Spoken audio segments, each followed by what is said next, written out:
Hello ma'am, ಅದು ಕಟ್ಟಡ ಕಾರ್ಮಿಕ ಲೇಬರ್ ಕಾರ್ಡ್ ಸ್ಕಾಲರ್ಶಿಪ್ಗೆ ಅಪ್ಲೈ ಮಾಡಬೇಕಿತ್ತು. ಅದಕ್ಕೆ ಸೆಪರೇಟ್ ಆಗಿ ನಾವು ಅಪ್ಲೈ ಮಾಡಬೇಕಾ ಅಥವಾ SSP ಅಲ್ಲಿ ಅಪ್ಲೈ ಮಾಡಿದ್ರೆ ಆಟೋಮೆಟಿಕ್ ಆಗಿ ಫೆಚ್ ಆಗುತ್ತೆ? ಹಾಯ್ ಹಲೋ ನಮಸ್ಕಾರ ವೀಕ್ಷಕರೇ, ನಿಮಗೆಲ್ಲರಿಗೂ ಗ್ರೋ ಫ್ಯಾಕ್ಟ್ ಇನ್ ಕನ್ನಡ ಅನ್ನುವಂಥ ಚಾನಲ್ಗೆ ಸ್ವಾಗತ ಸುಸ್ವಾಗತ. ನೋಡಿ ವಿದ್ಯಾರ್ಥಿಗಳೇ, ನೀವೆಲ್ಲ ನೋಡ್ತಿರುವ ಹಾಗೆ ಬಹಳಷ್ಟು ಜನ ಕಮೆಂಟ್ನಲ್ಲಿ ಕೇಳ್ತಾ ಇದ್ರು, ಕರ್ನಾಟಕ ಕಟ್ಟಡ ಮತ್ತು ಇತರೆ ನಿರ್ಮಾಣ ಕಾರ್ಮಿಕರ ಕಲ್ಯಾಣ ಮಂಡಳಿಯಿಂದ ಏನು ಸ್ಕಾಲರ್ಶಿಪ್ ಅನ್ನ ನೀಡ್ತಾರೋ ಆ ಸ್ಕಾಲರ್ಶಿಪ್ ಹಣವನ್ನ ನಾವು ಯಾವ ರೀತಿಯಾಗಿ ಪಡೆದುಕೊಳ್ಬೇಕು, ಅದಕ್ಕೆ ಯಾವ ರೀತಿಯಾಗಿ ನಾವು ಅರ್ಜಿಯನ್ನ ಸಲ್ಲಿಸಬೇಕು, ಯಾವ ರೀತಿಯಾಗಿ ಸ್ಕಾಲರ್ಶಿಪ್ನ ಹಣವನ್ನು ಪಡೆದುಕೊಳ್ಬೇಕು ಅನ್ನೋದ್ರ ಬಗ್ಗೆ ಎಲ್ಲ ಡೀಟೇಲ್ಸ್ ಅನ್ನ ಹೇಳಿ ಅಂತ ಬಹಳಷ್ಟು ಜನ ಕಮೆಂಟ್ ಬಾಕ್ಸ್ ನಲ್ಲಿ ಕೇಳ್ತಾ ಇದ್ರು. ಅದಕ್ಕೆಲ್ಲ ಡೀಟೇಲ್ ಆದಂತಹ ವಿಡಿಯೋನ ಈಗ ಮಾಡ್ತಾ ಇದ್ದೀನಿ. ಅದಕ್ಕೋಸ್ಕರ ವಿಡಿಯೋನ ಸ್ಕಿಪ್ ಮಾಡದೆ ನೋಡಿ, ಯಾಕಂದ್ರೆ ಇಲ್ಲಿ ಅವ್ರಿಗೆ ಕಾಲ್ ಕೂಡ ಮಾಡಿದ್ದೆ ನಾನು. ಕಟ್ಟಡ ಕಾರ್ಮಿಕ ಇಲಾಖೆಯವರು ಏನಿರ್ತಾರಲ್ಲ ಅವ್ರಿಗೆ ಸ್ಕಾಲರ್ಶಿಪ್ನ ಬಗ್ಗೆ ಎಲ್ಲ ಮಾಹಿತಿಯನ್ನು ಅವರಿಂದನೇ ಪಡೆದುಕೊಂಡು ಅದನ್ನೆಲ್ಲ ನಿಮಗೆ ಕಾಲ್ ರೆಕಾರ್ಡಿಂಗ್ ಏನಿದೆಯಲ್ಲ ಅದನ್ನು ನಿಮ್ಮ ಮುಂದೆ ಪ್ಲೇ ಮಾಡ್ತೀನಿ. ಅದಕ್ಕೋಸ್ಕರ ಲಾಸ್ಟ್ವರೆಗೂ ವಿಡಿಯೋನ ನೋಡಿ ಹಾಗೂ ಯಾವುದೇ ರೀತಿಯಾಗಿ ಸ್ಕಿಪ್ ಮಾಡಬೇಡಿ. ಹಾಗೂ ಈ ಮಾಹಿತಿ ಏನಾದರೂ ಇಷ್ಟವಾದಲ್ಲಿ ಲೈಕ್ ಮಾಡಿ ಹಾಗೂ ನಿಮ್ಮ ಇತರ ಫ್ರೆಂಡ್ಸ್ಗಳಿಗೆ ಶೇರ್ ಮಾಡಿ, ಯಾಕಂದರೆ ಅವರು ಕೂಡ ಈ ಇನ್ಫಾರ್ಮೇಷನ್ ದೊರೆಯುತ್ತೆ. ನೋಡಿ ವಿದ್ಯಾರ್ಥಿಗಳೇ, ಮೊದಲನೇದಾಗಿ ನೋಡೋದಾದ್ರೆ ಇಲ್ಲಿ ನೋಡಿ, ನಾನು ಅದರ ಅಫಿಷಿಯಲ್ ವೆಬ್ಸೈಟ್ನಲ್ಲಿ ಇಲ್ಲಿ ಬಂದಿದ್ದೀನಿ. ಇಲ್ಲಿ ನೀವು ನೋಡ್ಕೊಳ್ಬೋದು, ಇದೇ ಅವರ ಅಫಿಷಿಯಲ್ ವೆಬ್ಸೈಟ್ ಆಗಿರುತ್ತೆ. ಹಾಗೂ ಇಲ್ಲಿ ಎರಡು ರೀತಿಯಾದಂತಹ ಸ್ಕಾಲರ್ಶಿಪ್ಗಳು ಇರುತ್ತೆ. ಒಂದು ಕರ್ನಾಟಕ ಕಟ್ಟಡ ಮತ್ತು ಕಾರ್ಮಿಕ ಇಲಾಖೆಯ ಸ್ಕಾಲರ್ಶಿಪ್ ಅಂತ, ಕಟ್ಟಡ ಮತ್ತು ಕಾರ್ಮಿಕ ಅಂತ ಸ್ಪೆಸಿಫಿಕ್ ಆಗಿ ಕಟ್ಟಡ ಮತ್ತು ಇತರೆ ನಿರ್ಮಾಣ ಕಾರ್ಮಿಕ ಇಲಾಖೆ ಅಂತ. ಇನ್ನೊಂದು ನಾರ್ಮಲ್ ಆಗಿ ಲೇಬರ್ ಕಾರ್ಡ್ ಅಂತ ಸ್ಕಾಲರ್ಶಿಪ್ ಅಂತ ಇನ್ನೊಂದು ಇರುತ್ತೆ. ಆದರೆ ನಾನು ಇಲ್ಲಿ ಸ್ಪೆಸಿಫಿಕ್ ಆಗಿ ಮಾತಾಡ್ತಾ ಇರೋದು ಕರ್ನಾಟಕ ಕಟ್ಟಡ ಮತ್ತು ಇತರೆ ನಿರ್ಮಾಣ ಕಾರ್ಮಿಕ ಕಲ್ಯಾಣ ಮಂಡಳಿಯ ಏನು ಸ್ಕಾಲರ್ಶಿಪ್ ಕೊಡ್ತಾರಲ್ಲ ಅದರ ಬಗ್ಗೆ ನಾನು ಮಾತಾಡ್ತಾ ಇದ್ದೀನಿ. ಹೌದು, ನಿಮಗೆಲ್ಲ ಗೊತ್ತಿರುವ ಹಾಗೆ ನಾನು ಹಿಂದಿನ ವಿಡಿಯೋದಲ್ಲಿ ತಿಳಿಸಿದ್ದೆ, 50,000 ರೂಪಾಯಿಗಳನ್ನ ಕೊಡ್ತಾ ಇದ್ರು. ನೀವು ಡಿಗ್ರಿ ಇಂಜಿನಿಯರಿಂಗ್ ಸ್ಟೂಡೆಂಟ್ ಆಗಿರ್ಬೋದು ಅಥವಾ ಯಾವುದೇ ರೀತಿಯಾಗಿ ಡಿಗ್ರಿ ಸ್ಟೂಡೆಂಟ್ ಆಗಿದ್ರೆ ನಿಮಗೆ 50,000 ಹಣವನ್ನು ಸ್ಕಾಲರ್ಶಿಪ್ನ ಮೂಲಕ ಕೊಡ್ತಾ ಇದ್ರು. ಆದರೆ ಕಳೆದ ವರ್ಷದಿಂದ ಅದನ್ನ ರೆಡ್ಯೂಸ್ ಮಾಡಿ 10,000ಕ್ಕೆ ಅವರು ರೆಡ್ಯೂಸ್ ಮಾಡಿದ್ದಾರೆ. ಅದೇ ರೀತಿಯಾಗಿ ನಿಮಗೆ ಈಗ 10,000 ರೂಪಾಯಿ ಹಣ ಬರುತ್ತೆ. ಅದರ ಲಿಸ್ಟ್ ಅನ್ನ ಕೂಡ ನಾನು ಹಿಂದಿನ ವಿಡಿಯೋದಲ್ಲಿ ತಿಳಿಸಿದ್ದೀನಿ. ಇಲ್ಲಿ ನೀವು ಸ್ಕ್ರೀನ್ ಮೇಲೆ ಬರ್ತಾ ಇದೆ ನೋಡಿ. ಈ ವಿಡಿಯೋದಲ್ಲಿ ನಾನು ಎಲ್ಲ ಡೀಟೇಲ್ ಅನ್ನ ಹಾಕಿದ್ದೀನಿ. ಈ ವಿಡಿಯೋದಲ್ಲಿ ಯಾರಿಗೆ ಎಷ್ಟು ಹಣ ಬರುತ್ತೆ, ಎಷ್ಟೆಷ್ಟು ಸ್ಕಾಲರ್ಶಿಪ್ನ ಹಣ ಈ ಕಟ್ಟಡ ಮತ್ತು ಇತರೆ ಕಾರ್ಮಿಕ ಇಲಾಖೆಯ ಇಂದ ಹಣವನ್ನು ಸ್ಕಾಲರ್ಶಿಪ್ನ ರೀತಿಯಲ್ಲಿ ಕೊಡ್ತಾರೆ ಅನ್ನೋದ್ರ ಬಗ್ಗೆ ಸಂಪೂರ್ಣವಾದ ಮಾಹಿತಿಯನ್ನು ತಿಳಿಸಿದ್ದೀನಿ. ಈ ವಿಡಿಯೋದಲ್ಲಿ ಕೂಡ ಅದ್ರ ಬಗ್ಗೆ ತಿಳಿಸಿ ನಾನು ಟೈಮ್ ವೇಸ್ಟ್ ಅನ್ನ ಮಾಡೋದಕ್ಕೆ ಬಯಸಿದಿಲ್ಲ. ನಿಮಗೆ ಇನ್ಫಾರ್ಮೇಶನ್ ಬೇಕಾದಲ್ಲಿ ಆ ವಿಡಿಯೋನ ಕ್ಲಿಕ್ ಮಾಡಿಕೊಂಡು ನೋಡ್ಕೊಳ್ಬೋದು. ಡಿಸ್ಕ್ರಿಪ್ಷನ್ನಲ್ಲಿ ಲಿಂಕನ್ನು ಹಾಕಿದ್ದೀನಿ. ನೋಡಿ ವಿದ್ಯಾರ್ಥಿಗಳೇ, ನಾನು ಅಫಿಷಿಯಲ್ ಅವ್ರದ್ದು ಏನು ನಂಬರ್ ಇರುತ್ತೆ ಅಲ್ಲ ಕಾಲ್ ಮಾಡಿದ್ದೆ, ಕಾಂಟ್ಯಾಕ್ಟ್ ನಂಬರ್ಗೆ ಕಾಲ್ ಮಾಡಿದ್ದೆ. ಹಾಗೂ ಅವರಿಂದ ಇನ್ಫಾರ್ಮೇಶನ್ ಎಲ್ಲ ಕೇಳಿದೆ. ಅವರು ಹೇಳಿದಂಥ ಇನ್ಫಾರ್ಮೇಶನ್ ಏನು ಅನ್ನೋದನ್ನ ನೀವು ಕೂಡ ಕೇಳಿಸ್ಕೊಳ್ಳಿ, ಆಮೇಲೆ ಅದರ ಬಗ್ಗೆ ತಿಳಿಸ್ತೀನಿ. ವಾಣಿಗೆ ಸ್ವಾಗತ. ನಾವು ನಿಮ್ಮ ಕರೆಯನ್ನು ನಮ್ಮ ಪ್ರತಿನಿಧಿಗೆ ವರ್ಗಾಯಿಸುತ್ತಿದ್ದೇವೆ. ದಯವಿಟ್ಟು ನಿರೀಕ್ಷಿಸಿ. ನಮಸ್ತೆ, ಕರ್ನಾಟಕ ಸರ್ಕಾರ ಕಾರ್ಮಿಕ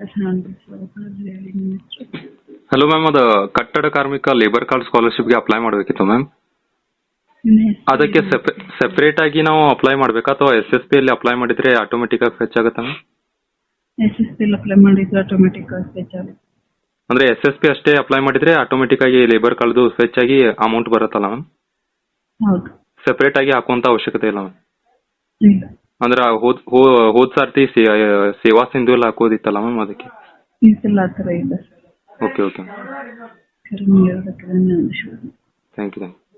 ನೋಡಿದ್ರಲ್ಲ ವೀಕ್ಷಕರೇ, ನೀವೆಲ್ಲ ಕೇಳಿದ ಹಾಗೆ ಅವರು ತಿಳಿಸಿದ್ದೇನಪ್ಪ ಅಂದರೆ ಹೋದ ಸಾರ್ತಿ ಅದು ಅಂದರೆ ಸುಮಾರು 2 ವರ್ಷಗಳ ಹಿಂದೆ ನಾವು ಸೆಪ್ರೇಟ್ ಆಗಿ ಸೇವಾ ಸಿಂಧು ಅಂತ ಪೋರ್ಟಲ್ ಏನಿರುತ್ತೆ ಅಲ್ಲ ಅಲ್ಲಿಗೆ ಹೋಗಿ ಅಲ್ಲಿ ಕಟ್ಟಡ ಕಾರ್ಮಿಕ ಇಲಾಖೆಯಿಂದ ಸ್ಕಾಲರ್ಶಿಪ್ಗೆ ಅಪ್ಲೈಯನ್ನು ಮಾಡಬೇಕಿತ್ತು, ಅರ್ಜಿಯನ್ನು ಸಲ್ಲಿಸಬೇಕಿತ್ತು.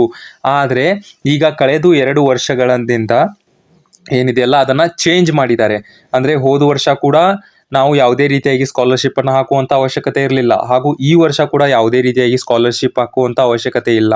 ಇದರ ಅರ್ಥ ಏನಂದರೆ ಸೆಪ್ರೇಟ್ ಆಗಿ ಯಾವುದೇ ರೀತಿಯಾಗಿ ಸ್ಕಾಲರ್ಶಿಪ್ಪನ್ನು ಹಾಕುವಂಥ ಅವಶ್ಯಕತೆ ಇಲ್ಲ. ನೀವು SSP ಪೋರ್ಟಲ್ನಲ್ಲಿ ಯಾವ ರೀತಿಯಾಗಿ ಸ್ಕಾಲರ್ಶಿಪ್ಪನ್ನು ಹಾಕ್ತಿರೋ ಅಲ್ಲೇ ನೀವು ಅಪ್ಲೈಯನ್ನು ಮಾಡಬೇಕು. ಅಲ್ಲಿ ನಿಮ್ಮ ಪೇರೆಂಟ್ ಡೀಟೇಲ್ ಅಂತ ಕುಟುಂಬ ID ಅಂತ ಇರುತ್ತೆ ಗೊತ್ತಲ್ಲ, ಆ ಕುಟುಂಬ IDಯಲ್ಲಿ ನಿಮ್ಮ ತಂದೆ ತಾಯಿಯವರ ಎಲ್ಲ ಇನ್ಫಾರ್ಮೇಷನ್ ಇರುತ್ತೆ. ನಿಮ್ಮ ತಂದೆ ಅಥವಾ ತಾಯಿಯವರು ಲೇಬರ್ ಕಾರ್ಡನ್ನು, ಈ ಕಟ್ಟಡ ಮತ್ತು ಇತರೆ ನಿರ್ಮಾಣ ಕಾರ್ಮಿಕ ಕಲ್ಯಾಣ ಮಂಡಳಿಯ ಏನು ಕಾರ್ಡ್ ಇರುತ್ತೆ ಅಲ್ಲ ಲೇಬರ್ ಕಾರ್ಡನ್ನು ಮಾಡಿಸಿದ್ದು, ಅದನ್ನು ರಿನ್ಯೂವಲ್ ಮಾಡಿಸಿದ್ರೆ ಅದು ಅಲ್ಲಿ ಫೆಚ್ ಆಗತ್ತೆ, ಅಂದರೆ ಇವರ ತಂದೆ ಲೇಬರ್ ಆಗಿದ್ದಾರೆ ಅನ್ನುವಂಥದ್ದು ಅಲ್ಲಿ ಆಟೋಮೆಟಿಕ್ ಆಗಿ ಫೆಚ್ ಆಗತ್ತೆ. ನಂತರ ಆ ಅಮೌಂಟ್ ಏನಿರುತ್ತೆ ಅಲ್ಲ ಲೇಬರ್ ಕಾರ್ಡ್ದು, ಅಲ್ಲಿ ಡೈರೆಕ್ಟ್ ಆಗಿ ನಿಮಗೆ ಅಲ್ಲಿ ಡಿಸ್ಪ್ಲೇ ಆಗುತ್ತೆ. ಸ್ಟೇಟಸ್ ಅಂತ ಏನಿರುತ್ತೆ ಅಲ್ಲ SSP ಸ್ಕಾಲರ್ಶಿಪ್ನಲ್ಲಿ ಅಲ್ಲಿ ಡಿಸ್ಪ್ಲೇ ಆಗುತ್ತೆ. ಅಂದರೆ ಫೈನಲ್ ಈ ಕನ್ಕ್ಲೂಷನ್ ಹೇಳೋದೇನಪ್ಪ ಅಂದರೆ, ನೀವು ಡೈರೆಕ್ಟ್ ಆಗಿ SSP ಸ್ಕಾಲರ್ಶಿಪ್ನ ಯಾವ ರೀತಿಯಾಗಿ ಅಪ್ಲೈ ಮಾಡ್ತೀರೋ ಆ ರೀತಿಯಾಗಿ ಕಂಪ್ಲೀಟಾಗಿ SSP ಸ್ಕಾಲರ್ಶಿಪ್ಪನ್ನು ಅಪ್ಲೈ ಮಾಡಿ ಸಬ್ಮಿಟ್ ಮಾಡಿ. ನಂತರ ನಿಮ್ಮ ತಂದೆ ಅಥವಾ ತಾಯಿ ಏನಾದರೂ ಲೇಬರ್ ಕಾರ್ಡನ್ನು ಹೊಂದಿದ್ರೆ ಅದು ಆಟೋಮೆಟಿಕ್ ಆಗಿ ಅವರು ಫೆಚ್ ಆಗುವ ಮೂಲಕ ಅವರು ಆಟೋಮೆಟಿಕ್ ಆಗಿ ಹಣವನ್ನು ಕೊಡ್ತಾರೆ.